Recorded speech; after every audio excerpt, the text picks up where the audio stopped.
성경 출애굽기 27장입니다. 27장 20절부터 21절 두 구절 말씀만 우리 보도록 하겠습니다.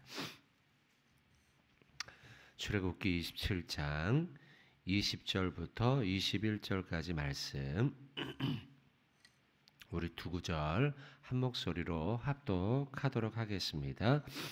너는 또 이스라엘 자손에게 명령하여 감람으로 짠 순수한 기름을 등불을 위하여 네게로 가져오게 하고 끊이지 않게 등불을 켜되 아론과 그의 아들들로 회막안 증거궤 앞 휘장 밖에서 저녁부터 아침까지 항상 여호와 앞에 그 등불을 보살피게 하라.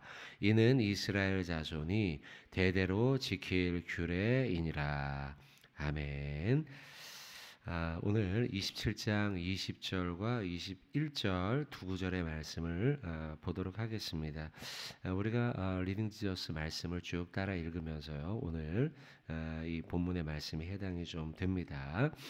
그 가운데 우리가 조금 앞뒤를 좀 살펴본다고 한다면 이제 시내산 앞에 머무르게 되고 그곳에서 하나님의 말씀들을 받으며 그리고 성막을 만들라. 그리고 또 성막 안의 기구들에 대해서 설명들이 쭉 나오고 있죠.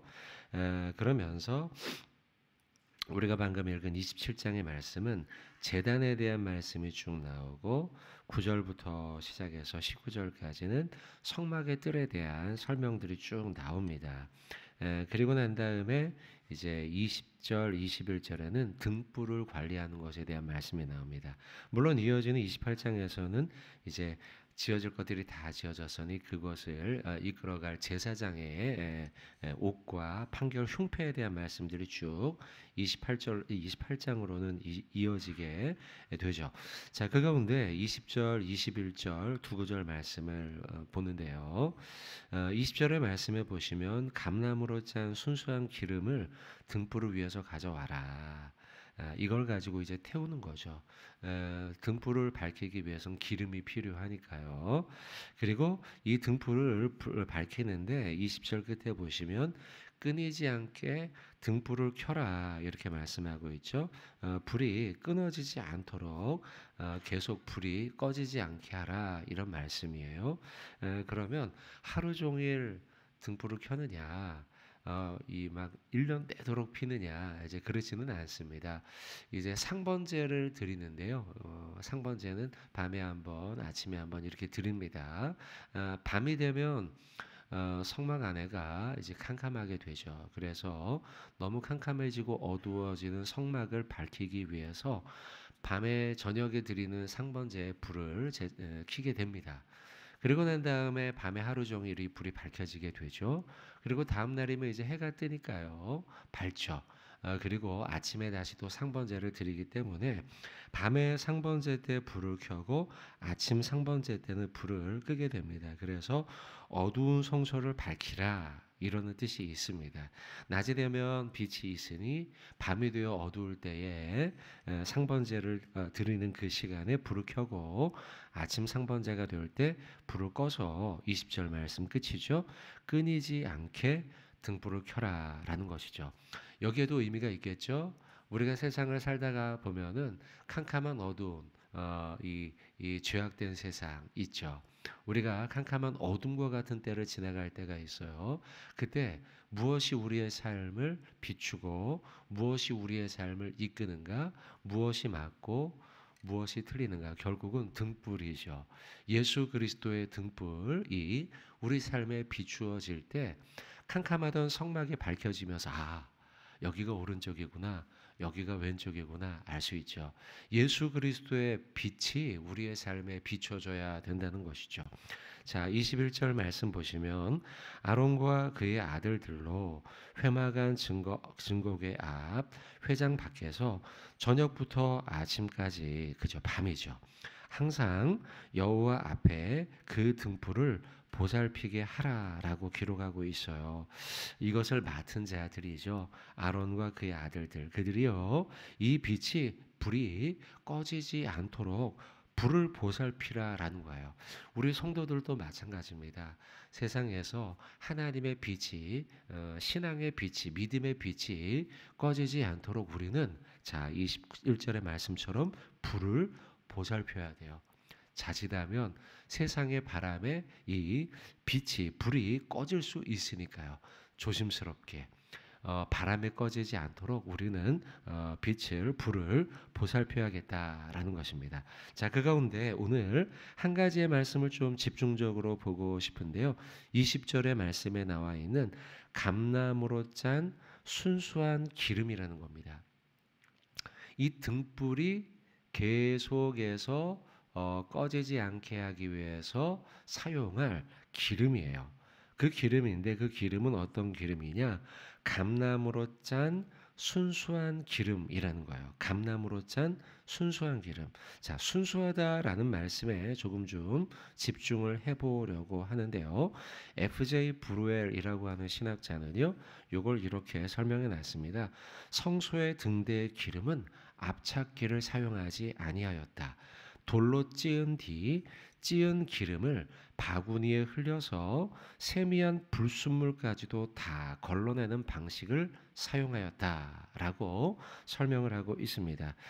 이 설명을 들어보면 그런 거죠. 압착해서 꽉 눌러서 그냥 기름을 짜낸 게 아니고요.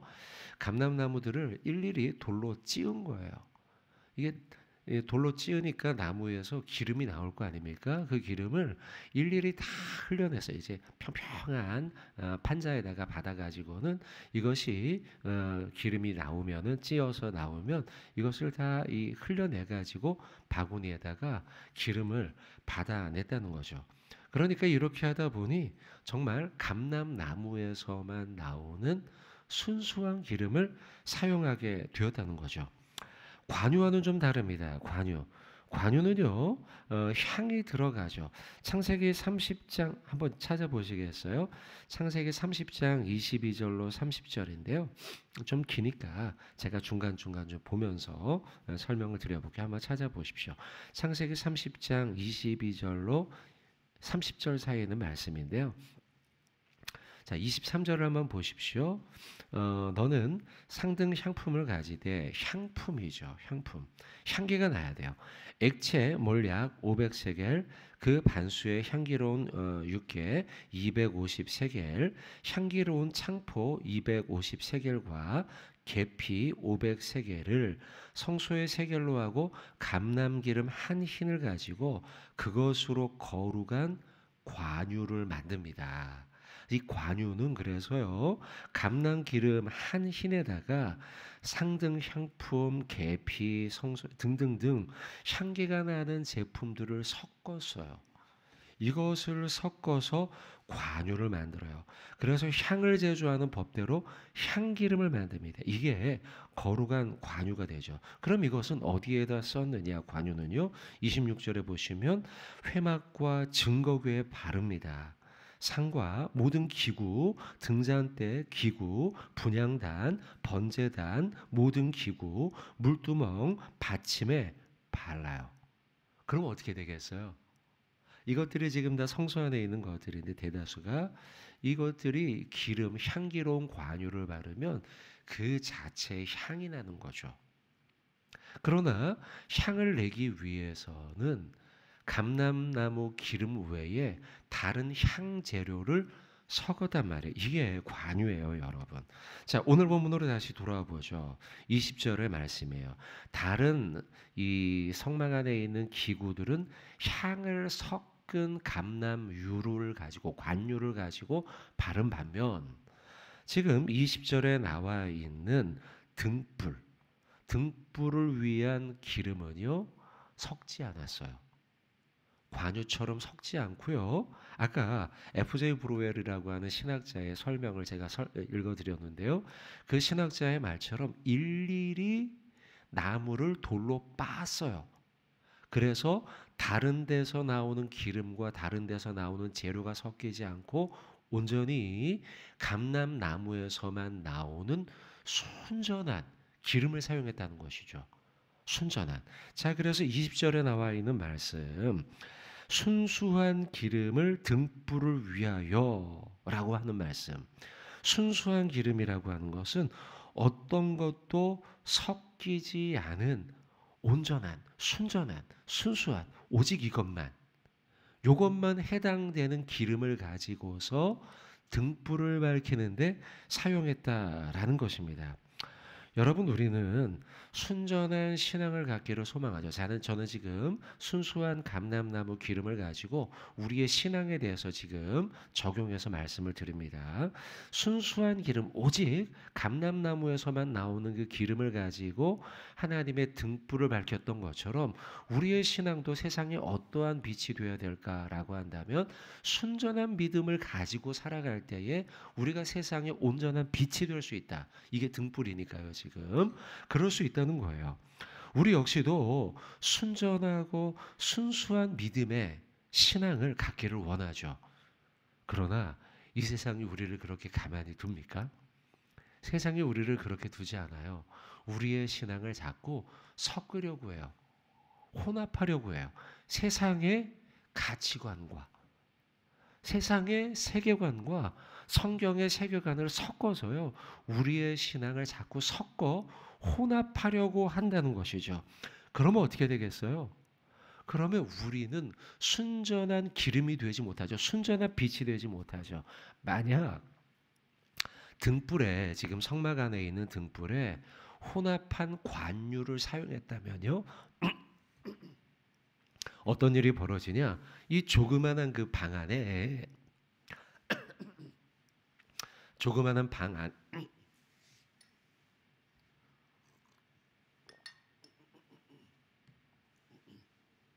죄송합니다. 그 조그만한 방 안에 관유를, 그러니까 혼합되어 있는 기름을 거기다가 등불에 사용해서 불을 밝히면 어떤 일이 벌어지겠어요? 조그만한 방이기 때문에요. 향품의 향기가 나면서요. 이게 이상한 냄새가 난단 말이죠. 순전한 감람나무의 냄새, 순전한 기름이 아니었기 때문에 향품이 타서 향의 냄새가 같이 나면서 마치 여러분들 그 장례식장에 가면 이 향을 피지 않습니까? 이런 냄새가 이 기름을 피우면서 동시에 나게 돼 있다는 것이죠. 그렇기 때문에 향품을 섞은 기름이 아니라 순전한 이 감람유를 사용하게 된 것입니다. 자, 똑같아요. 만약 우리의 신앙이 세상의 것과 섞여 있는 기름을 가지고 빛을 낸다. 그러면요, 혼탁한 빛이 나게 돼 있어요. 혼탁한 냄새가 나면서 우리의 빛이 맑은 빛이 아니라 혼탁한, 섞여 있는 빛이 나게 돼 있다는 거죠. 여러분, 우리가 순전한 신앙을 갖기를 원하지만 우리의 신앙을 섞기를 원하는 사단의 시험들이 많죠. 합리주의. 그것과 우리의 신앙이 섞인다고 생각해 보십시오. 순전한 신앙의 빛이 날 수가 없어요. 세상에 뭔가 합리적인 생각을 가지고 자꾸 신앙의 잣대를 만들려고 하겠죠. 과학 만능주의. 과학이 우선이라고 생각하는 우리의 세상의 사고들이죠. 세상의 사고와 우리의 신앙이 섞여요. 그러면 자꾸 신앙의 관점으로 성경을 읽거나 신앙의 활동들을 하는 것이 아니라 과학의 관점으로 그것을 보려고 하겠죠. 당연하죠. 섞이니까요. 그게요. 제가 요즘 우려되는 것이 이 한국 기독교인들이죠. 한국 기독교인들에게 우려가 되는 것이 자꾸 신앙과 정치를 섞으려고 하는 겁니다. 이것도 문제입니다. 물론 우리의 신앙의 잣대를 가지고 정치를 바꾸거나 우리의 신앙을 가지고 비즈니스를 바꾸고 이건 가능해요. 그런데 비즈니스를 가지고 신앙에 들어오거나 정치를 가지고 신앙의 세계로 들어오는 것이 문제가 된다는 거예요. 거꾸로가 돼야 되는데요. 이게 혼합주의라는 거죠. 혼합주의. 여러분, 저는요, 신앙의 인물 가운데 안타까운 인물이 몇몇 있습니다. 삼손도 그렇고요. 몇몇 안타까운 인물들 가운데 하나가 누구냐면 솔로몬이에요. 솔로몬. 솔로몬. 왜 솔로몬이 안타까우냐? 솔로몬이 하나님의 사명을 받을 때만 해도요, 참 하나님 앞에 큰 축복을 받은 인물이죠. 하나님께 1,000번째 드리지 않습니까? 드리면서 하나님이 내가 너희에게 무엇을 줄까라고 할 때 뭘 구합니까? 지혜를 구하죠. 그래서 지혜로운 판결을 하고 하나님이 주신 지혜를 가지고 이 세상을 그 나라를 엄청나게 부유한 나라, 아주 강국으로 만들죠. 하나님의 복이 임하죠. 그런데요, 그의 말년이 되면 우상숭배가 들어오죠. 왜 우상숭배가 들어왔는지 아세요? 그의 여인들 때문이에요. 그럼 왜 솔로몬은 여인을 많이 취했을까? 다른 나라와의 외교 정책을 펼치면서 외국에 있는 공주들을 데려왔단 말이죠. 공주들이 들어와서는요, 외로운 나라에 살 일이 뭐가 있어? 그러니까 자기가 살던 나라에 우상들을 데려온 거예요. 그래서 그 나라에 어떤 일이 벌어지느냐? 혼합. 신앙의 혼합이 벌어지게 되는 거예요. 솔로몬은 처음에 하나님을 믿는 여호와 신앙, 유일신 신앙으로 살아갔지만, 그러나 점점 그의 아내들이 가져온 우상들과 혼합되고요. 혼합되다 보니 점점점 타협하고요. 그 속에서 하나님을 떠난 우상 숭배의 일들이 벌어지게 되죠. 다시 말하면 솔로몬의 안타까운 점은 뭐냐? 혼합주의예요. 결국은 혼합이 되어버리고 말았다는 거죠. 처음에는 하나님만 믿겠습니다라고 하면서 1,000번째를 드렸던 그의 순수했던 신앙이 점점 퇴색되는 것, 혼합되는 것. 이것이 그에게 문제라는 것이죠. 반면 요한복음 6장 7절과 9절 사이에 있어 찾지는 않습니다. 거기에 그 오병이어의 사건이 나옵니다. 오병이어의 사건이 나올 적에 두 가지 인물이 대비돼요. 빌립과 베드로예요. 제가 한번 볼게요. 6장 7절의 말씀, 빌립이 대답하되 각 사람으로 조금씩 받게 할지라도 200데나리온의 떡이 부족하리이다. 예수님께서 물으셨거든요. 여기 지금 들판이고 먹을 것이 없고 밤이 되었는데 어떻게 할까? 라고 할 때 빌립의 사고죠. 반면 베드로는요, 참 베드로가 이런 점에서 좋아요. 베드로는 뭐라고 말하냐면 9절입니다. 6장 9절에 여기 한 아이가 있어 보리떡 5개와 물고기 2마리를 가지고 있나이다 라고 대답을 해요. 빌립과 베드로의 상반된 대답이죠. 한 사람은 이걸 어떻게 하지? 라고 생각하며 계산을 한 거죠. 계산. 반면에 베드로는요, 떡하고 이게 좀 있는데 예수님 어떻게 좀 해주세요. 이렇게 하고서 순전하게 단순하게 예수님의 능력에 대해서 그냥 생각을 한 것이죠. 여러분, 우리가 이 두 사람의 반응을 보면서 물론 이렇게 단편적으로 말할 수는 없겠지만 저는 이렇게 지적할 수 있어요. 한 사람은 이 문제를 해결하기 위해 어떻게 접근했는가. 예수 그리스도를 한 사람은 의지하며 나아가 단순한 신앙이죠. 어쩌면 순전한 신앙이라는 건 단순한 신앙이라고 할 수 있어요. 한 가지, only, 오직 한 가지. 반면 인간의 여러 가지 가능성을 놓고서 생각하는 우리의 신앙은 결국은 우리로 하여금 혼합되도록 만든다는 것이죠. 이것은 결국 우리를 혼합하도록 만들고 혼탁하게 만들고 그리고 결국은 우리를 타협하도록 만든다는 것이죠. 타협하도록. 고린도후서 11장 14절로 15절의 말씀에 이것은 이상한 일이 아니니라. 사단도 자기를 광명한 천사로 가장하나니 그러므로 사탄의 일꾼들도 자기를 의의 일꾼으로 가장하는 것이 또한 대단한 일이 아니니라. 그들의 마지막은 그 행위대로 되리라 말씀하면서요. 우리에게 무엇을 주의하라 말씀하느냐? 혼합하는 것. 왜냐? 타협하는 것. 왜냐? 사단은 광명의 천사로 가정하여 우리에게 와서 그래 이것도 되고 저것도 되는 거야 라고 하면서 우리를 유혹할 수 있다는 것이죠. 요건 성경을 한번 찾겠습니다. 마태복음 25장 13절 한번 찾아보고 말씀을 맺도록 하겠습니다. 마태복음 15장 13절입니다. 자, 마태복음 5장 13절. 자, 같이 한번 우리 봉독하도록 하겠습니다. 그런즉 깨어있으라 너희는 그 날과 그 때를 알지 못하느니라. 아멘. 한 번 더 읽겠습니다. 그런즉 깨어있으라 너희는 그 날과 그 때를 알지 못하느니라. 아멘. 자, 여러분, 마지막 날과 마지막 때 알지 못하니 깨어있으라 우리에게 도전하고 있어요. 우리의 신앙이 깨어 있어야 되죠. 사단은 마지막 때가 되어서 우리를 시험하고 유혹하는데 그 시험과 유혹의 방법이 뭐냐? 바로 유혹과 타협과 혼합이라는 거예요. 오늘 우리는 출애굽기 27장 20절과 21절에 있는 말씀을 보면서 마지막 때 우리가 어떻게 살아가야 할까? 지금 이 시대에 어떻게 살아가야 할까? 감람나무 그 나무를 일일이 빻아서 순전한 기름으로 성막 안에 있던 등불을 피워 빛이 되었던 것처럼 우리 역시도 순전한 기름으로 순전한 신앙으로 순전한 믿음으로 세상과 타협하지 않고 그러기 위해서 끼어 있으므로 하나님의 빛이 되고 세상의 빛이 되고 그리고 밝은 빛을 비추는 믿음의 삶으로 살아가야겠다 말씀을 나누었습니다. 바라기는 순전한 신앙과 믿음으로 세상을 밝히는 빛과 소금 되는 저와 여러분 되시길 주님의 이름으로 축원을 드립니다.